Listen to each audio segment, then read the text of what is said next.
This episode is brought to you by McAfee. Yes! Playoff tickets! Just need to click here and... Wait, what? Fake site? Good thing McAfee threw the red flag. That would have been $400 gone.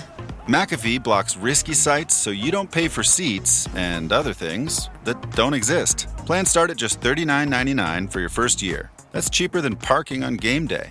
Learn more at McAfee.com/online protection. Oh, Hilton stay, your beds are soft and cozy. No lumpy couch, no stiff futon, no shower line at crack of dawn. Oh, Hilton stay. When you want holiday comfort you can count on, it matters where you stay. Enjoy comfortable rooms and friendly service when you stay with Hilton instead. Save up to 25% this season when you book with Hilton. Hilton for the stay. Terms apply. Here's my 30-second story with Guinness. As soon as my sister and I get home for the holidays, we don't even unpack. We head straight to our pub. The bartender already knows our order, Guinness and fries. We laugh all night, catch up with old friends, and walk home with faces sore from smiling. It's one of my favorite nights of the year. That was my 30-second story with Guinness. Guinness Draft Stout. Please enjoy responsibly. Imported by Diageo Beer Company, USA, New York, New York. The McDonald's snack wrap is back. You brought it back. Ranch snack wrap. Spicy snack wrap. You broke the internet. For a snack. Snack wrap is back. Ba-da-ba-ba-ba. Get Popeye's Scary Good Freddy Fazbear Box with garlic palm tenders and cheesy bites with marinara sauce. Or try the deluxe box with the cupcake cup and a 20-ounce drink and see Five Nights at Freddy's 2, only in theaters. Love that chicken from Popeyes. Limited time at participating U.S. restaurants.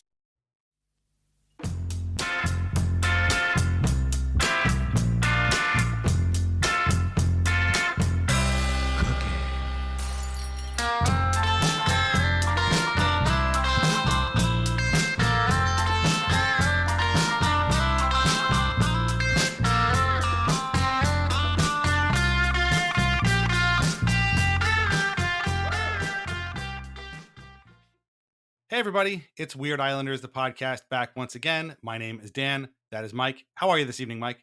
I'm wonderful. Thanks for asking. I'm really excited for this episode. When we launched Weird Islanders 5 years ago or whatever it's been, this guy I thought was gonna come off the list pretty quickly. Yeah. Because I think he's got like a cult figure status among Islander fans, especially fans of a certain vintage. I would say right around my age. Like I'm 1990, so I was still young when this guy came to the Islanders. But he's also one of the first names I remember like hearing, be like, oh yeah, that guy's an Islander. Like Ziggy Palffy, Islander. Darius Kasparaitis, that means an Islander.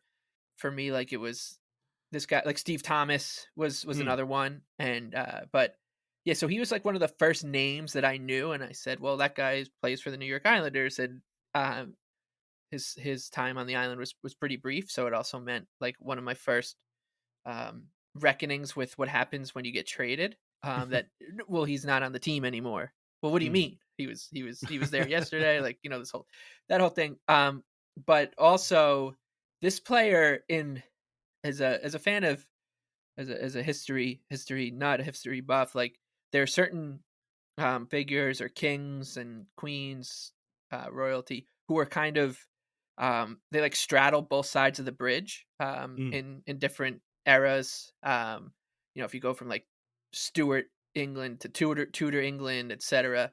So I'm very excited to dive into this unnamed Tudor or Stuart king of the Islanders. Yeah, no, I'm excited, and I'm excited that you're excited, because I was afraid that this guy was sort of a little bit before your time. But yeah, like you said, he was a notable name. I would throw Pat Flatley in that sort of group as well, as guys who are like, oh yeah, this guy's an Islander, and LaFontaine, obviously my favorite one. And as we'll find out, the player that we're going to talk about, despite being a notable name and despite being a popular player amongst Islanders fans, was not here very long, which was kind of surprising to me and maybe surprising to you too. And to talk about this person, we're going to bring on one of our good friends. You know him from this show. You know him from Islanders A to Z. You know him from the IslesFix newsletter. You know him from all over the place. He's our pal, Joe Buono. Joe, how's it going tonight?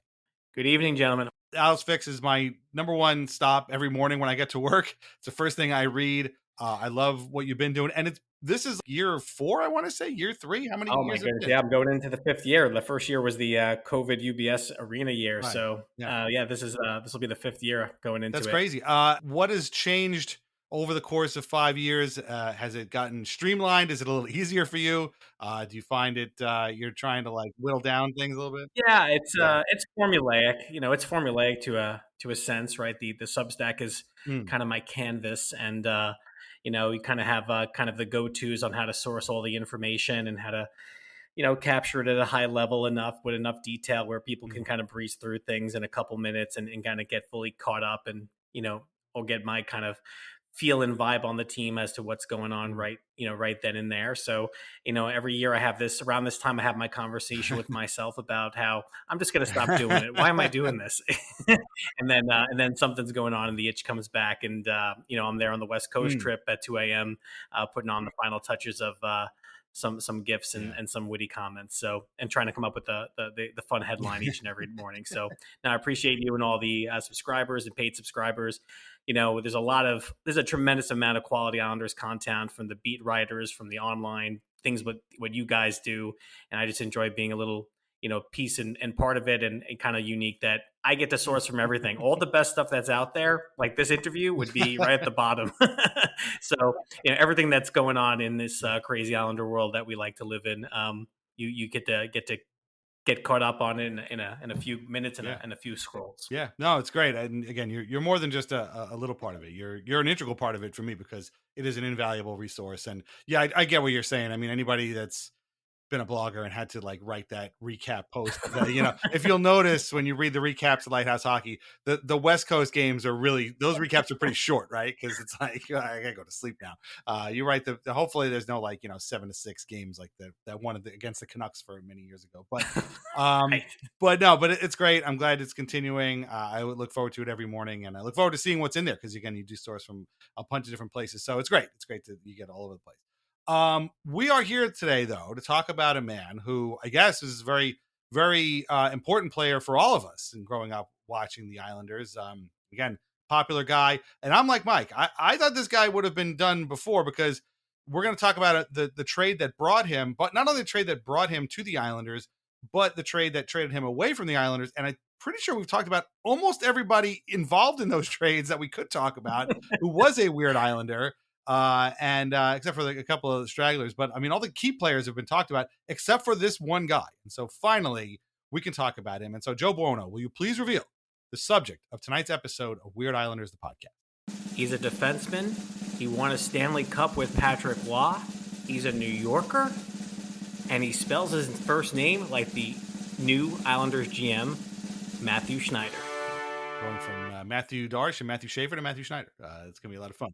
Right, a New Yorker, a Jewish New Yorker whose mother was French-Canadian and converted to Judaism, but she said, I'll convert to Judaism, but my son's name will be spelled Mathieu. Right? Oh, my God.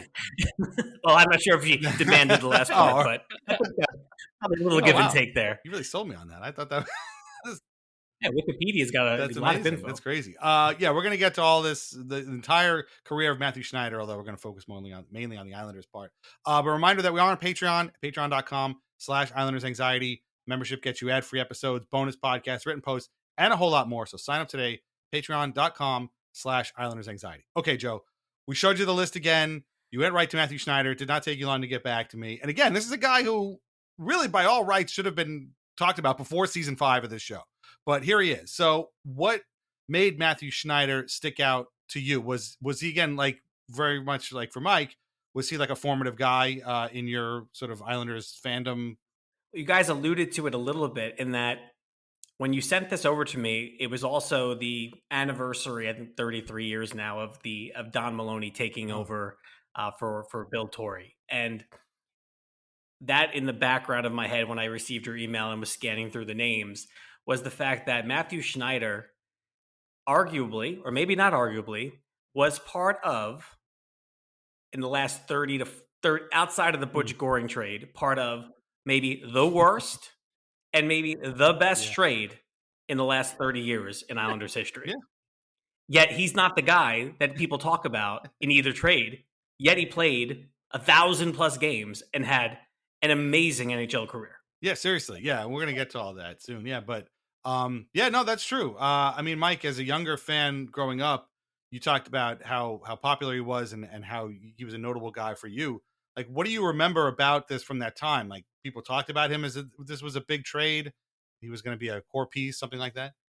I think it was just the name. Like, it was like a cool name more than Yeah. anything. And obviously he comes in and they're wearing the fisherman jerseys Mm. too. Like, so, as like a kindergartner going into first grade, you're just like, you just know names. You don't really know much else. And Right. you know that, I mean, back then, as I said, like the Islanders to me were just like a host of names. And I didn't have like the concept of it, but Mathieu Schneider's name always kind of just stuck with me. And I think part of it is right. The trade that brought him to the island was obviously pretty infamous, I guess you could call it. And so like that's probably why I heard his name.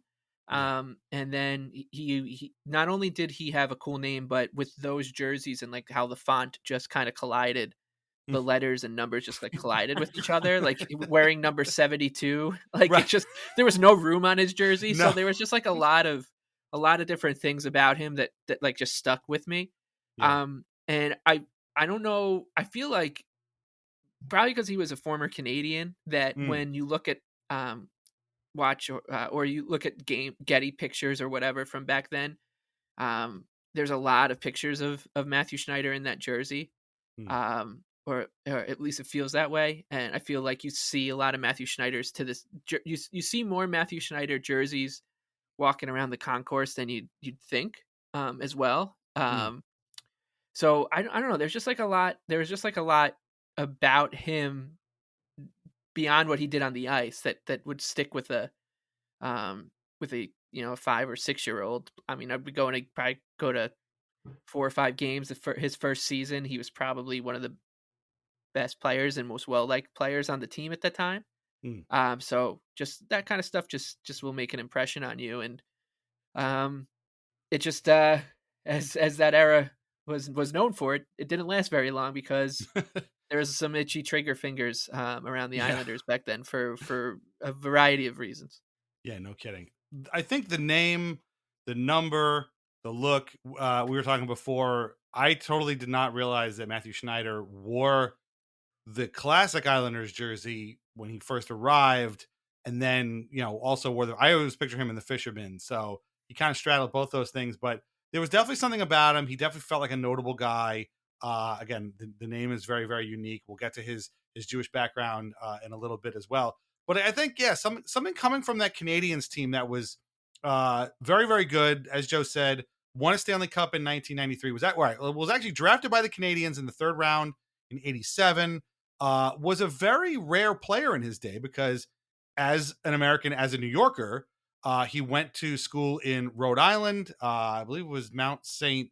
Mary's. It was the same school that Brian Berard went to in Rhode Island, and then played in junior for the Cornwall Royals, which was a very rare thing at the time for an American kid to go play in junior.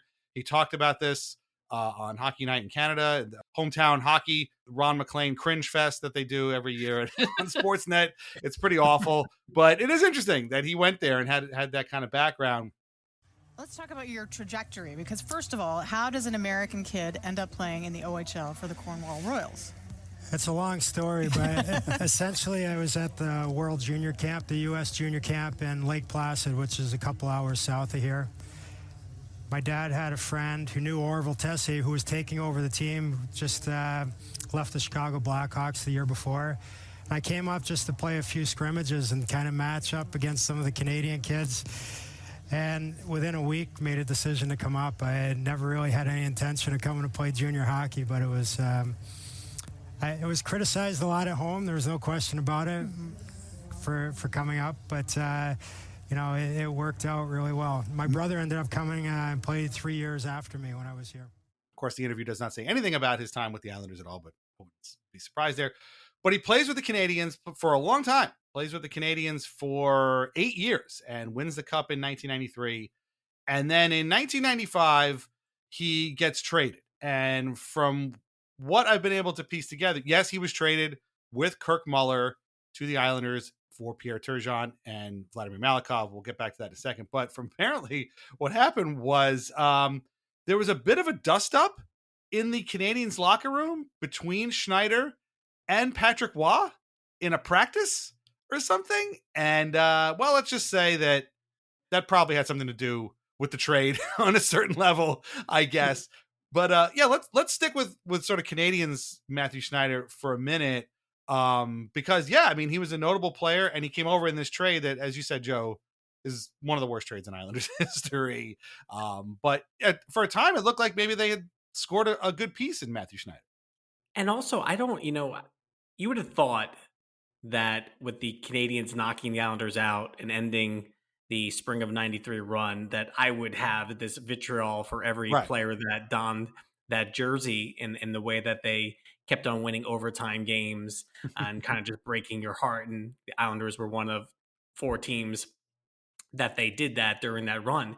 But he never resonated to me as that team. When I think back at that team, you know what the name that always sticks with me? Like Eric Desjardins and JJ Daigneault. Like, those are the names that like pop into my head. Or Brisbois, and obviously Waugh, Vincent Damphus. Like those are the names that like stuck in my head as a kid. Not like, oh, Mathieu Schneider, the hotshot 23-year-old defenseman it's like lightning fast and has a great slap shot. So those for some reason, I just didn't resonate with me when I think about that team that knocked out the Islanders. I don't think about it like the Canadiens with Mathieu Schneider on it. It's those Canadian teams are just the best, man. But they like lean so heavily into the French Canadian thing. I think that's kind of lost on the current generation. Leclerc too. If they had a choice between like drafting Matthew Schaefer and a guy who was like clearly the second best player in the draft, and that player had, or even 10th best player in the draft, and that player happened to be from Quebec and grew up a Habs fan, they'd be like, yeah, we'll take that guy, obviously. And like that, these teams were just, they were all French Canadian players for the most part. It's so funny, and they just were the Canadians in a way. And so when you watch like footage from those years, it's like funny when you see like Chris Chelios like pop up on a team. You're like, what the hell's he doing there? I get such a kick out of them, and I feel like that's part of the reason why Turgeon was so coveted. And also, listen, if you're never going to win another Stanley Cup again, if you're Canada, that's the roster to go out on. Oh yeah, what a roster that was. I guess that's and true, they beat Gretzky too. Like it's just so that run is hilarious just to like read into. Obviously, it ended sour for the Islanders, but it's just like a hilarious run to the things that had to break their way. It's just incredible. Yes, yeah, but that listen, that April '95 trade, shook me.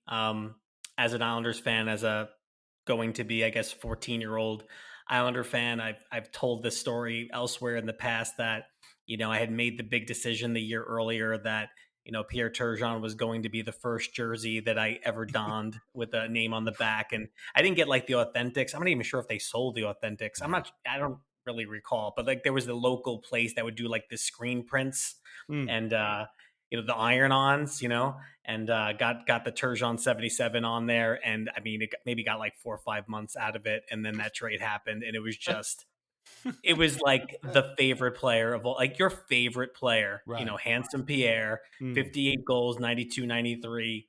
And it was like, I don't know a lot about hockey, but this is a bad trade. And I think everyone felt that way right away. Like, I'm not an expert, but this looks like an awful trade. Whether or not Kirk Muller wanted to be, and if Kirk Muller wanted to come on to Long Island and live here for the rest of his life, it still would have been an awful trade. Yeah. This is the kind of moment where I'm very thankful that social media did not exist on April 5th, 1995, because that would have been a terrible, terrible, terrible time for Islanders fans. Because there's no sugarcoating this. Like, you can make the case that, Muller had the leadership and he had been obviously he's a very good player, was an all-star and a cup winner at that point, but no, this wasn't the case. And again, Mathieu Schneider's time with the Canadiens was very, very productive. I mean, he would end up going back to the Canadiens later on, so these numbers are a little bit skewed, but basically 300 something games, 68 goals, 148 assists. I mean, that's a lot of points. He was a really, really good player, but nothing was going to save this trade. I mean, Vladimir Malikov was no slouch either. So, I mean, even if those two guys were kind of a wash, Turgeon for Muller just was never going to fly. Just simply wasn't. But that being said, that trade happened, and we were stuck with each other. Kirk Muller, as we know, did not want to be on the Islanders. He comes here. He came late, and apparently the story goes, and I tried to find documentation of this, and I could not. But the story I heard was that when they were supposed to both arrive on the island for whatever game they were playing, Schneider was there, and somebody asked him, "Where's Muller?" And Schneider was like, "Oh, he ain't coming." So something to that effect.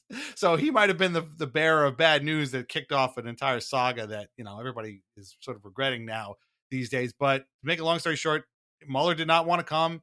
He eventually came here with the assurances by Don Maloney, who was the general manager at the time that you just said, that he would be traded elsewhere, which, as Mike, you and I have discussed, is a hell of a thing to promise somebody that you've just acquired. Like, just like, hey man, come here and then we'll find another team for you to go play for. Like, what?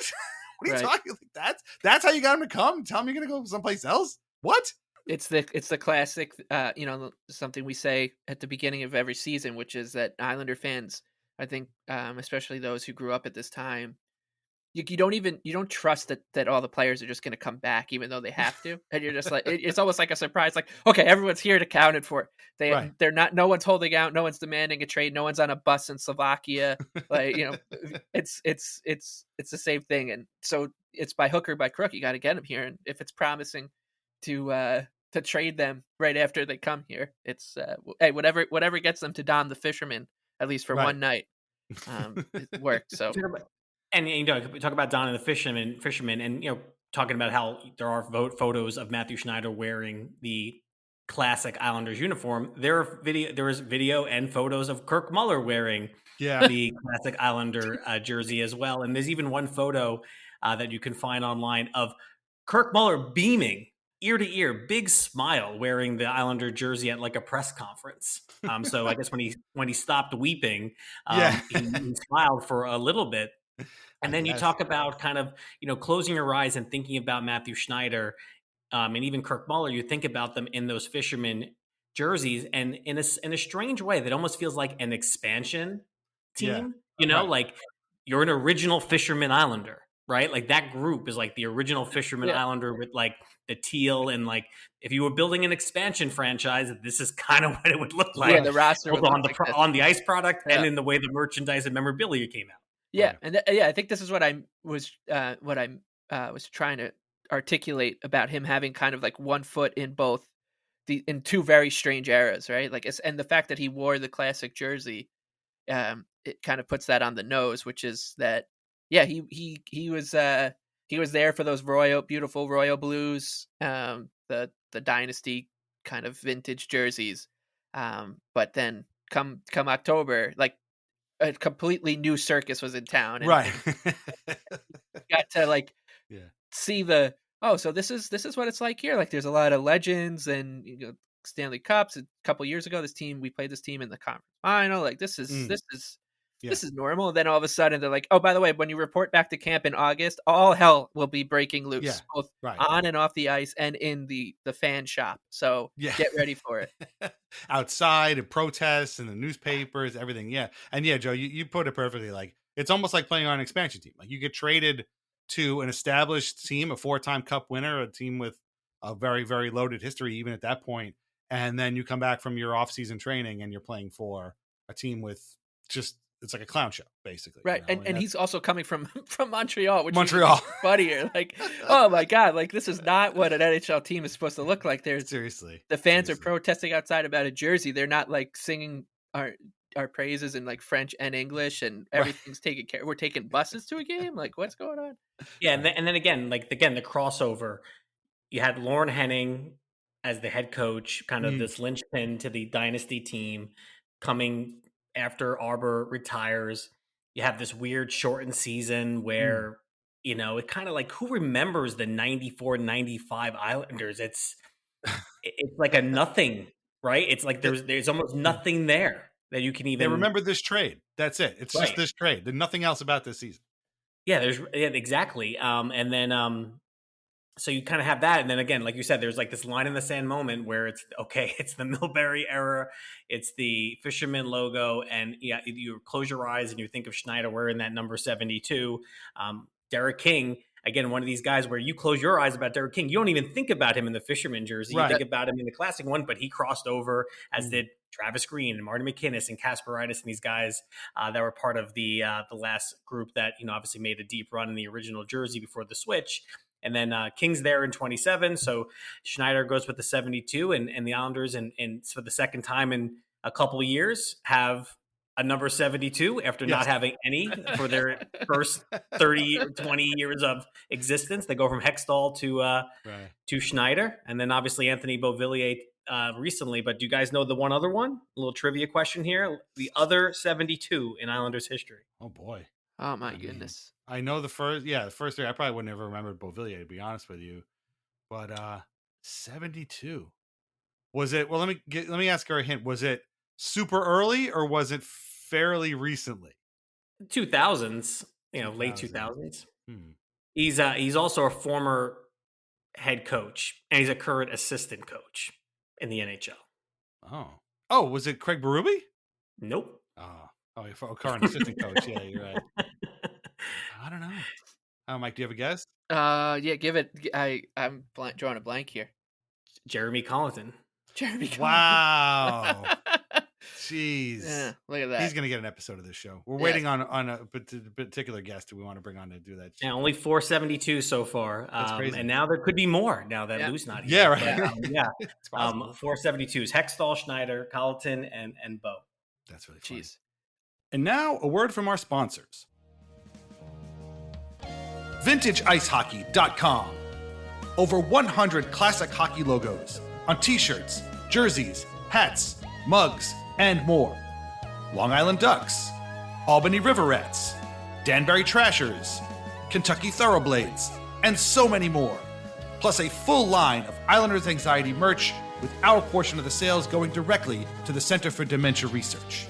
These incredible items cannot be found in stores, so shop VintageIceHockey.com today. Relax, sit back, and enjoy wine from The Pinot Project. Rosé, Pinot Grigio, or a Pinot Noir that was named a Best Buy by Wine Enthusiast magazine. These wines are delicious, affordable, and available at area wine shops and at UBS Arena. Learn more at thepinotproject.com, and please drink responsibly. Skipping the 94-95 nothing team and kind of going into the 95-96, just absolute circus. There's a lot of stuff that, like, kind of, if you look at the roster, like, will just jump out at you right away. But I implore you to pull up the roster on Hockey Reference, and, like, don't just go down the first rabbit hole that's going to smack you in the face, which is like there's so many different directions you can go, and that's why, I mean, we've done a few episodes on players from this team. Obviously, we've done Alexander Semak. Now we're doing Schneider, and like you just look at some of the names. Whether we've done Muller, like there's the Kenny Janssens, guys who are around. Then there's the Marty Straka, who you're like, wait a minute, what the fuck? And then there's Wendell Clark and Kirk. There's like legitimate NHL legends on this team. So like you said, it feels like a testimonial team or an expansion team. But the thing that really jumps out to me here is 49 players dressed for the Islanders that season. Well, nearly 50 players, including, and the goaltending situation is just outstanding. They've got Fischod, Soderstrom, who also has an episode of this show, Tommy Salo, of course, and then Noodles Jamie McLennan too. So like, it's just this is one of they all played 10 games or more. 4 goalies that played more than 10 games or more that season. It's unbelievable how many players and goalies ended up playing for this team, and like, when you look at it, usually with a team like this, it's like the 2009-10 Islanders or the Jeremy Colleton Islanders, right? And you're like, well, like, none of these guys ended up sticking in the league. Most of these guys were or became legitimate NHL players. So this team should have been okay.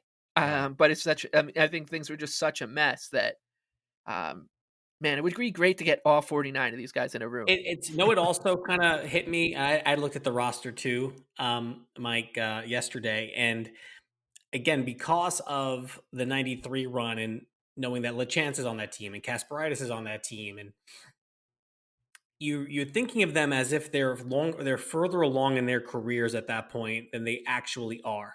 Right. Like Darius Kasparaitis is 23 years old. You know, Scott LeChance is 23 years old. Travis Green's 25. Like, they are babies at this point. But it felt like as if they had peaked. It felt like they had peaked. Yeah. Right. And like, how could they like wrap their head around, especially Kasparaitis, who's coming from a completely different culture, wrap his head around of what the franchise and the team was like in 1993 with like the guys on that team, the coach, and now then be like, wow, just 2 years later and I'm wearing this, and this is it had to just smack these guys in the face. Like, what on earth just happened here? Like, how about Patrick Flatley too, right? The ages do blow my mind though, because like, again, and maybe this is again because I was younger watching that team, because like everyone looks old, like they're men, right? And I'm like a teenager watching this, but like, in what world is Anders Lee 35? Yet on that team, Rich Pilon was 27. You know, like, how is that possible?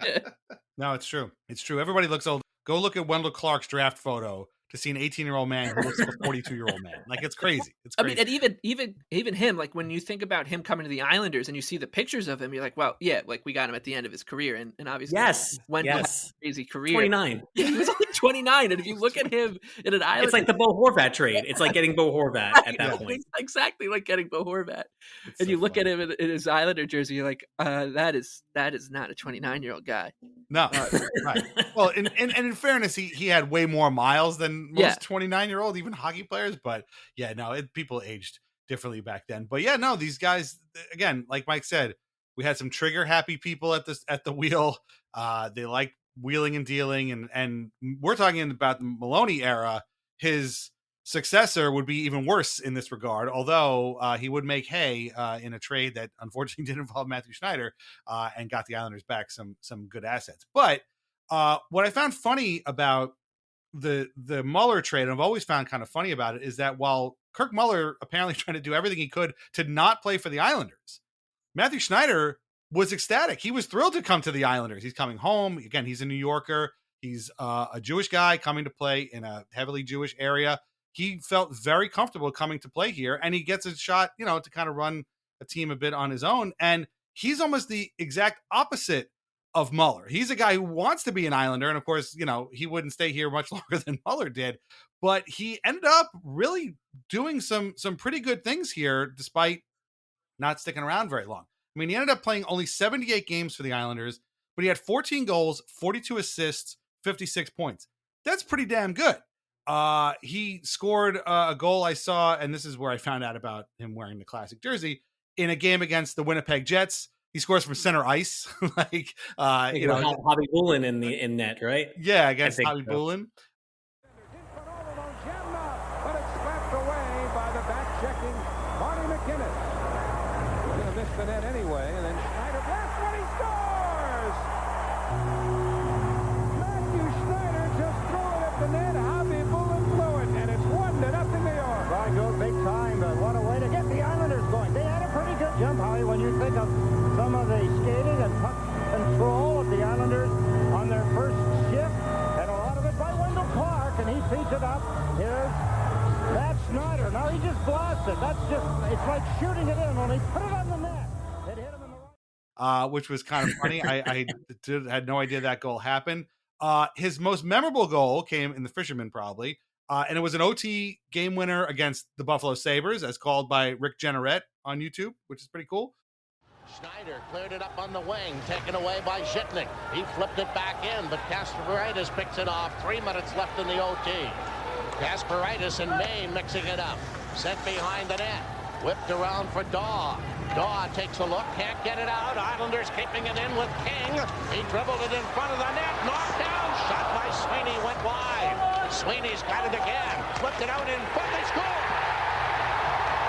Schneider sneaking in there, pounded it home, and the the Buffalo Sabres after battling back from being down 3 times in this game, lose it in overtime.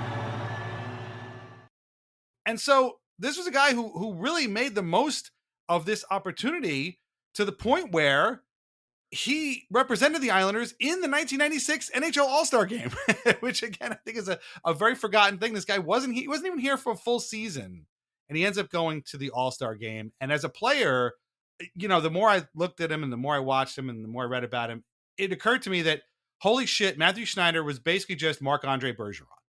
Like, that's the kind of exact player he was. A not big guy, you know, not great defensively, but not bad, but mainly an offensive-minded guy who was ready to do anything to score a goal. And it was really, really fun to see. And he was a really fun player. I think that's probably part of the appeal too. But man, his Islanders tenure was really damn good.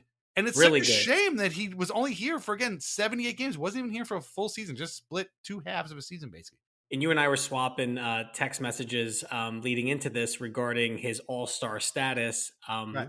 representing the Islanders at the 1996 All-Star game. And I got some notes on that in a minute, but you have kind of these 3 different compartments, I think, of weird Islander All-Stars. You have the scenario where you look at Islander All-Stars in history and just go, that guy was an All-Star, right? The Scott LaChances, the Mariusz Tchaikovskys of the world. Go, that guy was an All-Star for the Islanders? He's in that bucket. Then you have a series of guys that are weird Islanders, but they were All-Stars somewhere else. You know, the John Van Beesbrooks of the world. Right. And then you have, and then you have Mathieu Schneider, who is a weird Islander, but he represented the Islanders in an All-Star game in 1996, which is my favorite and maybe the best NHL All-Star game of all time.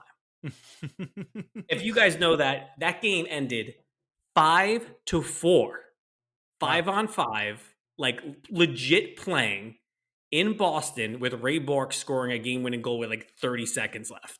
So in Boston, and it was the first All-Star game with the Fire Puck on Fox. So wow. That's really cool. Yeah. No, this was a memorable one. Yeah. Ray Bourque in Boston. This was a really, really good one. And I mean, we have a list here of, like, again, weird Islanders who were all-stars because it's weird that they were all-stars for the Islanders. Like you said, Scott LaChance, Mariusz Tchaikovsky is one. Jaro Halak, I think, you know, the newly retired Jaro Halak, people don't remember he was an all-star. Yeah. Adam Pelech, I think, is going to go down as one of those, like, Adam Pelech was an all-star for that. He was great. Yeah, he was phenomenal. Bo Horvat, not that he was an all-star, but he was a Western Conference all-star playing for the Islanders because he got traded. I love that. I absolutely love that. That was awesome. The skills competition with him wearing the fisherman jersey. It was so good. Fantastic. Yeah. Perfect. And the first one, again, I had no idea this guy was an all-star. Maybe the guy who started all of this whole thing. Dave Langevin was an all-star for the Islanders in 83, the year that they played it at the Coliseum, which I had no idea. Again, great player. Not a guy you'd think of as an all-star. I mean, Dennis Potvin played there, Bossy, the whole crew of them. But Langevin was there too. So these are guys, like you said, whoa, that guy was an Islander? That guy was an all-star? Weird. That's weird. Then you've got the Cliff Ronings, the Craig Janneys, the Roberto Luongos, people that, like, they were weird Islanders, but they were also all-stars. Yeah. They were all-stars it was weird that they were an Islander. Right. That they became an Islander. Yeah, I mean, the all-star that sticks out to me was Adrian Aucoin in 2003-04. Hard shot too. Yeah, and I just was so excited that I heard the word Islanders on ESPN. I was like, wow, they know who the Islanders are. This is great. Like, talk more about immense pride. Like, you're right there. Like, if you're an Islander fan, you like your guy participating in and performing well in that competition meant the world to you. Yes. Yeah. And I just was so proud because, like, we knew how good he was and how, I mean, those were his best seasons. I would say maybe that one, he had one with the Canucks that might was a little bit better, but that, like, stretch, he was just so good. And I was like, I'm so happy that he's getting his flowers here. And then, that was the end of him, basically. That All-Star game, then the short playoff spurt. But Schneider actually got an assist in the game. I think he had a secondary assist on the second goal of the game from Pat Verbeek. Verbeek from Lemieux and Schneider. Nice. And there were 7 Islanders before or after on this All-Star roster. Okay. I was looking at it. So you have Schneider, Roman Hamrlik, representing the Lightning was on this game. Played this game. Van Beesbrook, who I mentioned before. Turgeon, of course, is an all-star with the Montreal Canadiens. And then Chris Osgood is an all-star. Felix Potvin is an all-star. Wow. All in this game. So, and Doug Weight. So you have 3 out of the 6 goalies have Islander lineage that were in this all-star game. I think we did an episode on all 3 already too. Yeah. I think all 3. I think we covered all 3 of them. Who was it again? Was it Potvin, Osgood, and Van Beesbrook? Yeah. We got all 3 of those. We got all 3 of those guys in. So if you want to go listen to those 3, want to watch the 95-96 All-Star game on YouTube. And it's fantastic. It is so 90s. The intros are so 90s. Yeah. It's perfection. My favorite thing about the intro to this, though, is, every player gets his intro. Somebody boos Mathieu Schneider. Who was booing Mathieu Schneider in Boston, who's playing for the Islanders? From the New York Islanders, number 72, Mathieu Schneider.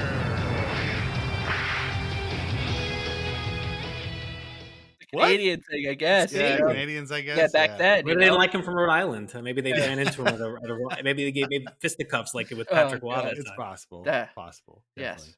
Watching some of those videos, like especially the All-Star game videos from the 90s, it does make you so sad to think about like what it's become now. And you're like, wow, these guys, man, like just like simple can be better. Like just simple is better. Like the regular skills competition with the core foundational events, and then 5-on-5 hockey with the guys giving a crap a little bit. Like that's amazing. The thing. No, the players don't really care. Like they just, Sidney Crosby has been in the league for 20 years. He's played in 3 All-Star games. Like he uses that time off. Like he takes time off. I really don't know. I wonder what it was back then. Like that, like, cause even in this point, like sports is a business now, right? Like, but like back then it was still like that. And these guys knew, and their teams knew, like sending them to an All-Star game where you didn't want, Chris Pronger stapling Robert Lang into like the glass or something, right? Like it's not, but they just were better at it. They were better at faking it. I don't know what it was. There was something about it. Yeah. And and you watch these things, you're like, wow, that looks like a kind of a real, and maybe it's back then I would have complained about it too, but maybe, maybe it's like the fact that we've got 30 years between now and then, which is influencing this, but it just also we're not kids either. Like when you're a kid, you really like Joe said, like you see your guy there, you're like, oh my god, this is fantastic. Before we move on from the All-Star competition, you really do. Yeah. You're watching the entire game, like hoping that he gets a secondary assist with Mario Lemieux on a Pat Verbeek goal. Like, you're just floating the rest of the afternoon. I will go to my grave hating John Tavares, but I will also go to my grave being pissed off that he did not win All-Star Game MVP that one year in Columbus, because the only people who knew how to vote for the All-Star MVP were Blue Jackets fans. And so I think Ryan Johansson won that year, which is fine because he's like the hometown guy. But it's like, wait, Tavares had like 3 goals in that game or something. Like, wait, what happened? Why didn't he win? I'm still so mad about it. Oh, well, in 94 game was at the Garden, and Turgeon had 4 assists and was the best player on the ice the entire game. And I think they just gave it to, who they give it to? Probably Richter. I was going to say Richter or Messier or Leach, one of those two. Yeah, but yeah, terrible. Real quick, before we move on from the All-Star conversation, we should say another one of my favorite All-Star years for the Islanders was 1999, when they had no All-Star because Kenny Janssen was hurt. So they just didn't bother to send anybody. There was just no Islander in that game. And then 2011, there was also no Islander. That was the Team Stahl versus Team Lidstrom year. They had like a draft and just no Islander went. So that was great. Good job, guys. That I'm pretty sure I didn't watch either of those games either because our guy's not there. But yeah, so anyway, Mathieu Schneider, again, he's got a good half season in the regular jersey in 95, just, playing out the string for a terrible team. 96, he's in the Fisherman jersey. That team is also terrible, but he's doing pretty well. I mean, that half season he had, he had 65 games, 11 goals, 36 assists, 47 points. Like, that's really good. And he also had 93 penalty minutes. He had 7 power play goals and was 3rd in the team in scoring when he got traded. We keep saying it. This guy was really good. he was really good as an Islander. But then, like you said, March 13th, 1996, it was a big day for the Islanders. By now, Mike Milbury is the general manager. Don Maloney was fired back in December. Milbury wins the power struggle with Darcy Regier. Could have been Darcy Regier, ended up being Mike Milbury. And to his credit, we don't do it often, but we do got to give Mike Milbury credit once in a while. We have to give him credit, I should say. He actually extricates himself from both the Kirk Muller situation and, to a certain extent, the Wendell Clark situation, which was also not great. Makes a bunch of trades, and without getting, because there was two basically trades with the Leafs, and in any event, the Islanders end up with both the first round pick that would end up being Roberto Luongo and Kenny Janssen, who would be the captain of theirs and stalwart on defense for a long time, along with Sean Haggerty, Darby Hendrickson, the only two guys we haven't talked about in episodes of this show. Sean Haggerty lives in my town. What? Yeah, here in Connecticut. And I mentioned this podcast not to him, but to someone who knows him, and he was like, I don't think he'd do it. Oh, man. Oh, boy. If you want, but I would tell you this. You just rattled name off for trade, that episode, right? to Cool Islanders. Yeah, Wendell Clark, DJ Smith, to the Leafs. First round pick, becomes 4th overall, and everyone was talking about the 97 draft ahead of time, that this was one of the biggest drafts that was going to happen. Ended up being 4th overall. Luongo, Janssen. Now, Kenny Janssen at this point is already a really good player. He played like 80-something games for the Leafs. He was a plus 12 at the time he was traded. It was that led the team in plus minus. Haggerty and Hendrickson. Hendrickson was kind of this tweener guy for them, between AHL and NHL. But Haggerty, I never looked at this because he only played he scored one career NHL goal, I think. Yeah. He was like the Matt Maggio and William Dufour of the OHL when he got traded. If you look at his stats, oh my God, this is the guy the social media would have flipped out about. That they were getting the guy who just scored 60 goals for the Detroit Junior Red Wings, and obviously that didn't, lead to much in his career, but there was a lot here to like on the Milbury trade. And I heard a quote in an old video you can find about him reacting to the trade, talking about Kenny Janssen being like this stalwart guy that we're going to build our team around on the way to a Stanley Cup over the next 10 years. Obviously, he was way off on that back on part, but he was pretty spot on the fact that this guy became future captain, Islander Hall of Famer. Yeah. And it would have been a great trade, even if you didn't draft a future Hall of Famer 4th overall. Yeah. I should say that the Muller trade actually happened in January. So within 3 months, the Islanders made 2 major trades with the Leafs, one being the Kirk Muller trade that eventually actually got them the pieces that they used to get Brian Berard from the Ottawa Senators, because they got Damian Rhodes and Don Beaupre, I think, who both went to Ottawa. And then a couple of months later, they make another trade with the Leafs that includes Mathieu Schneider and Wendell Clark and DJ Smith, and they get Luongo and Janssen and Haggerty and Hendrickson out of it. So that's pretty good work by Mike Milbury in the first couple of months of his tenure. Of course, it kind of stopped there, but pretty good. Yeah, he set the bar way too high with that trade. When the holidays start to feel a bit repetitive, reach for a Sprite Winter Spiced Cranberry and put your twist on tradition. A bold cranberry and winter spice flavor fusion, Sprite Winter Spiced Cranberry is a refreshing way to shake things up this sipping season. And only for a limited time. Sprite. Obey your thirst.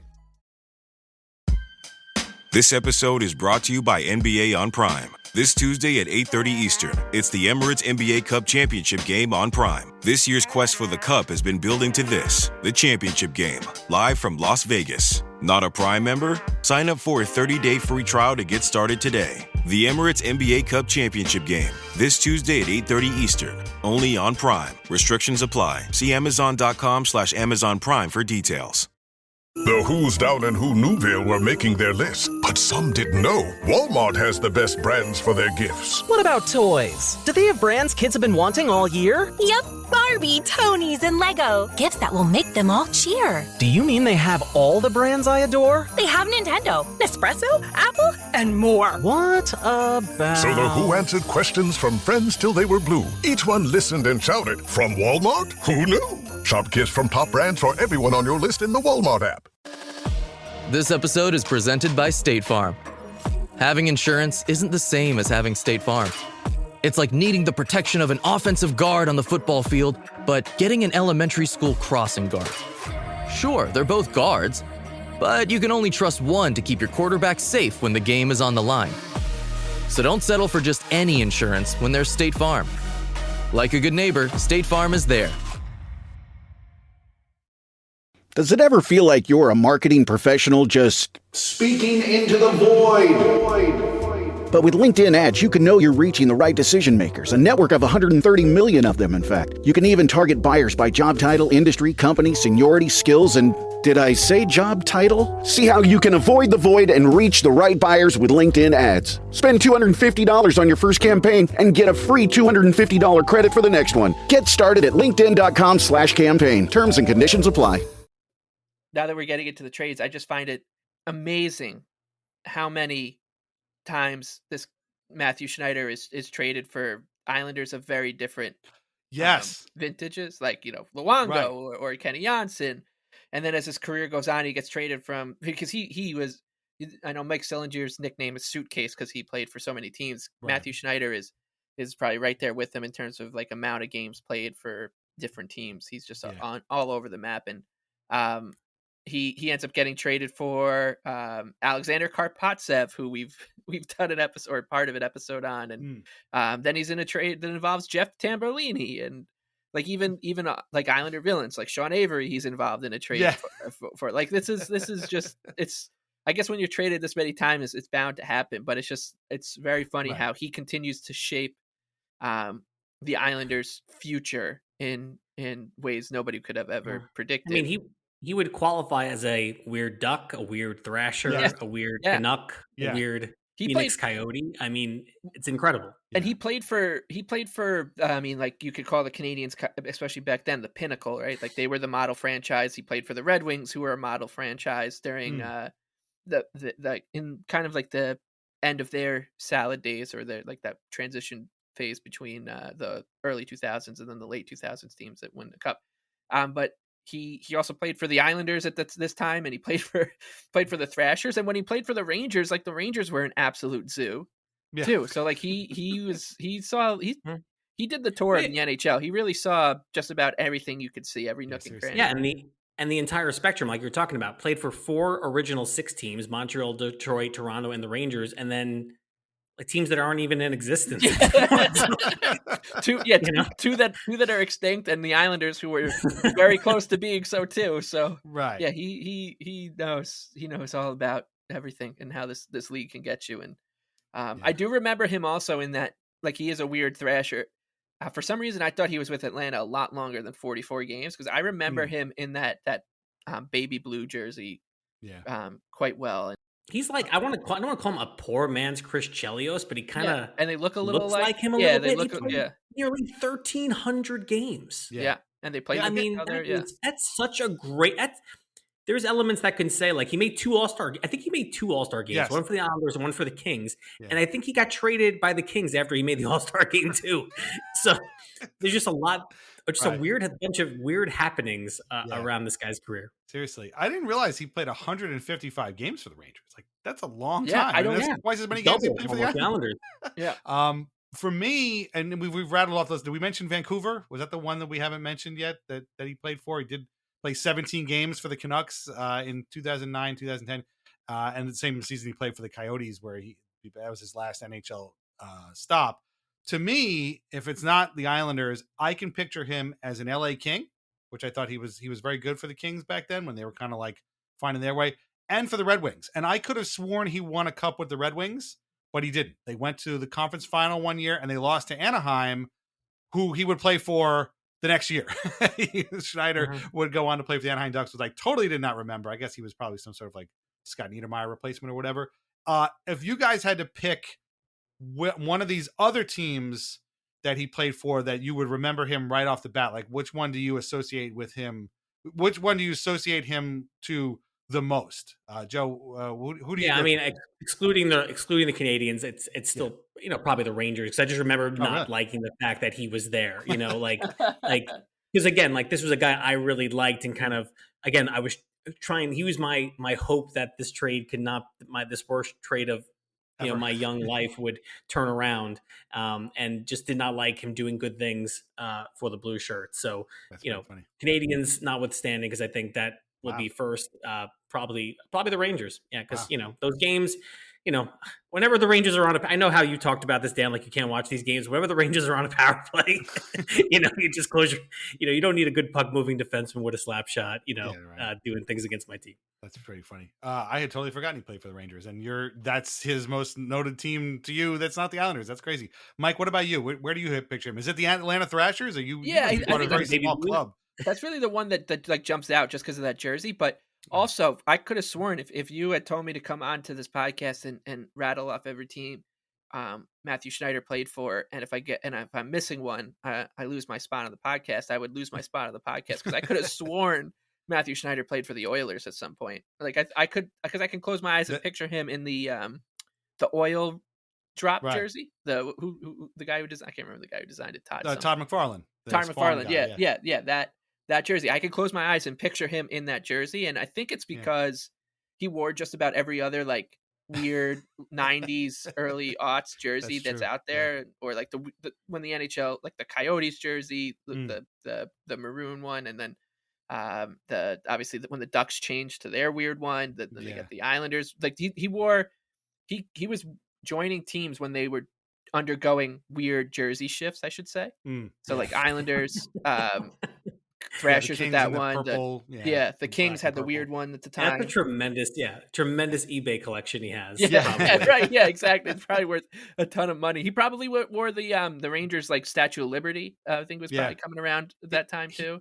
He wore the Howling Coyote jersey, where like the coyote kind of sticking up and like howling with the I think it was desert sage or whatever the color was. Yeah, and who knows what the Canucks were wearing when he was a Canuck. Yeah, exactly. Right? It could have been anything. The reason I think you think he played for the Oilers is because that was Marc-Andre Bergeron.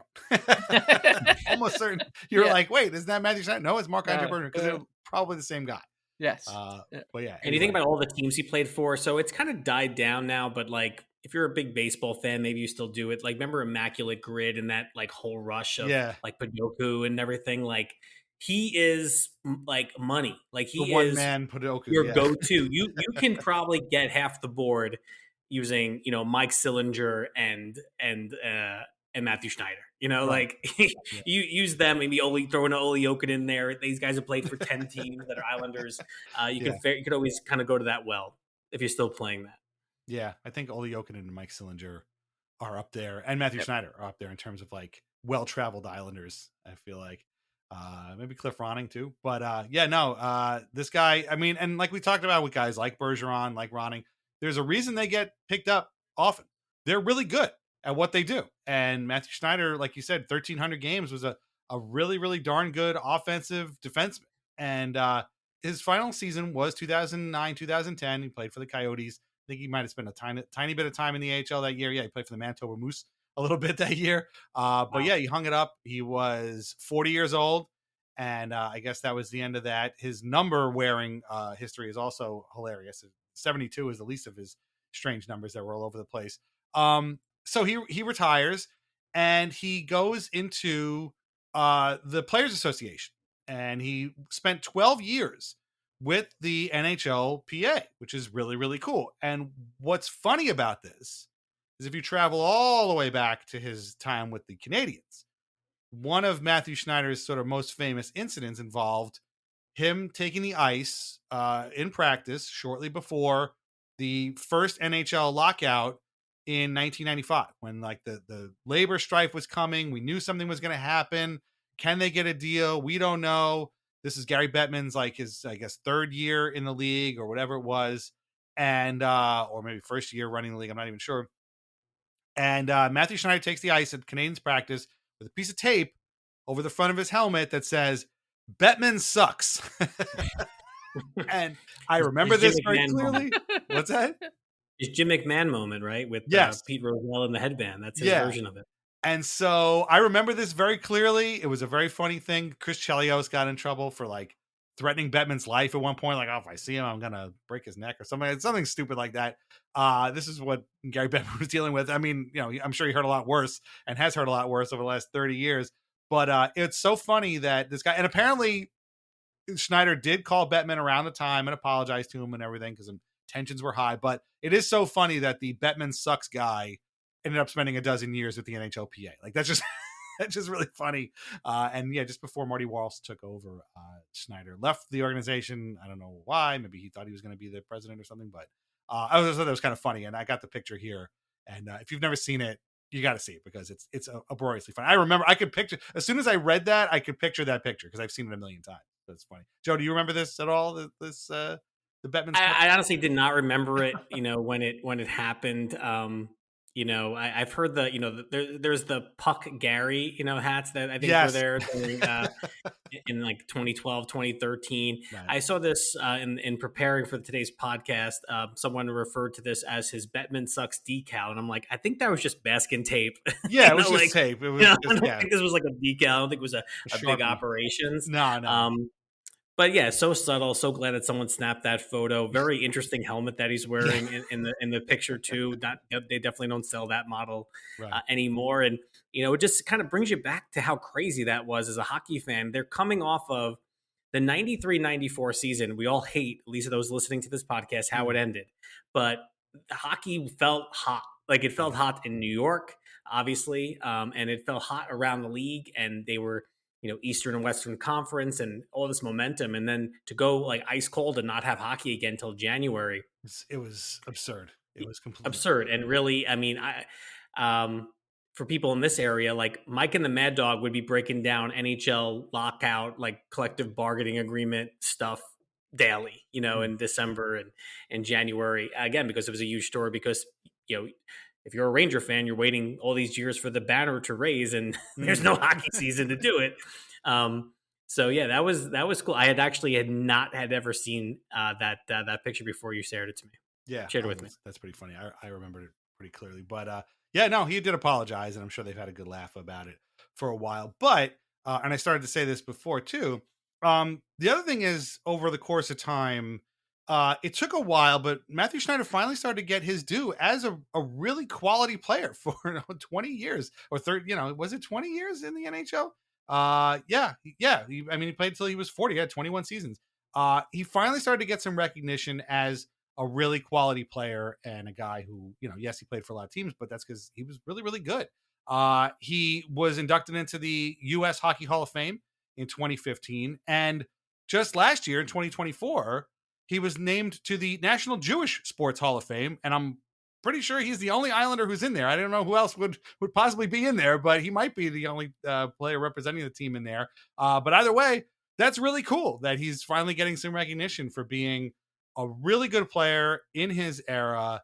Obviously, a notable Jewish player, which is awesome too, and a notable U.S. player, which is great. Like, this is a guy who I feel like if you ask players around this time, I think maybe now these guys today wouldn't remember, but I feel like if you asked players from just around the time that Schneider played, I bet he was a pretty influential guy. Like, I bet there were a lot of people out there that were like, yeah, I remember loving watching that guy play, no matter how short he may have played for the team that you watch. But like, if you grew up a Canadiens fan, if you grew up an Islanders fan, if you grew up a Leafs fan for a while, if you grew up a Rangers fan, early in the turn of the century right there, the turn of millennia, and if you were a Kings fan, I guarantee you were a huge fan of Mathieu Schneider. And then, once you get into the 30s, I don't know how many Red Wings, fans he made while playing for the Red Wings, but I feel like he's like a secretly influential guy. It makes sense. Yeah. And the fact that he ended up being an NHLPA executive, you would think he had certain types of intangibles and characteristics that would have made him a guy in the locker room that people respected and kind of learned the game from. And again, he played had quality seasons late in his career. I'm not sure if Hockey Reference only goes back a certain way in terms of Norris vote finishes, but 34 years old, 7th in the Norris, 35, 6th. Yeah. Right? Yeah. 38 years old in Anaheim, finished 14th in Norris, within the top 15 of all defensemen at that point in his career. So longevity and offense. And again, a guy that obviously was highly coveted around the league for a long time based on how many transactions he made. You mentioned the Jewish Hall of Fame someone caught up with him there and did ask him some questions about his time with the Islanders, and he had some really nice things to say. He goes, "I grew up watching the Islanders win the 4 Stanley Cups. I was definitely an Islanders fan because of that," he said. And that was a lot of the reason why I wanted to become a hockey player to begin with.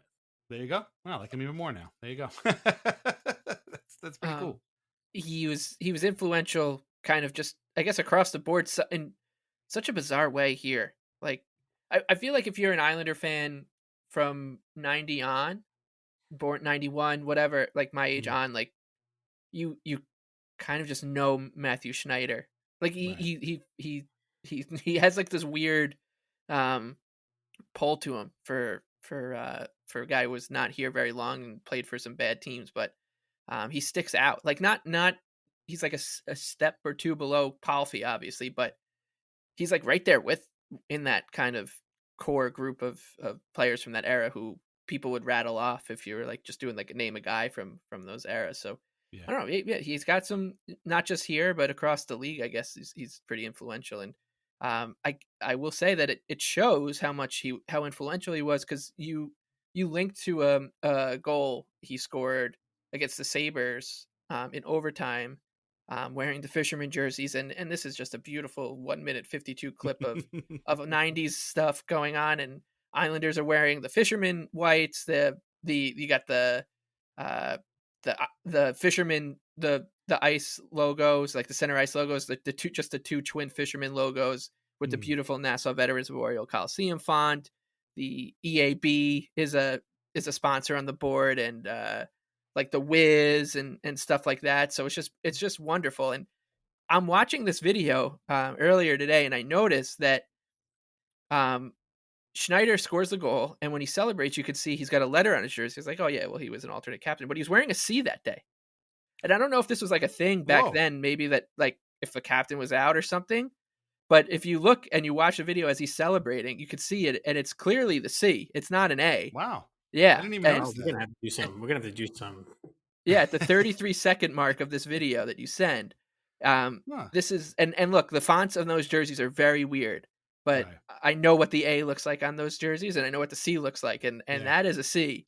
From Pat and he's on Flatley the ice must have been celebrating with Derek King and Marty Straka. It's the crowd shots are also just, I mean, this is, I wish that everyone in the crowd was mic'd up, and the coach was, of course, Mike Milbury. The first person to greet Mike Milbury coming off the ice after they celebrate is a priest.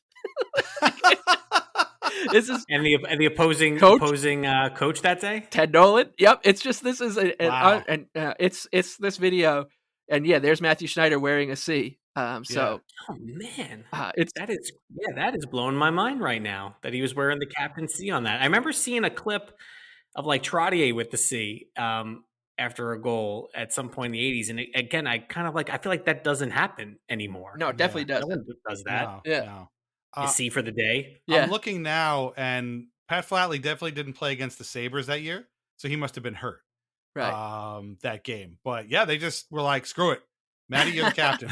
They just slapped a C on him. Oh, no, he did play against the Sabres in November, but it was a tie. So yeah, that's really funny. And Dan, you'll be upset to know who was slashing him when he scored that goal was Matt LaFontaine.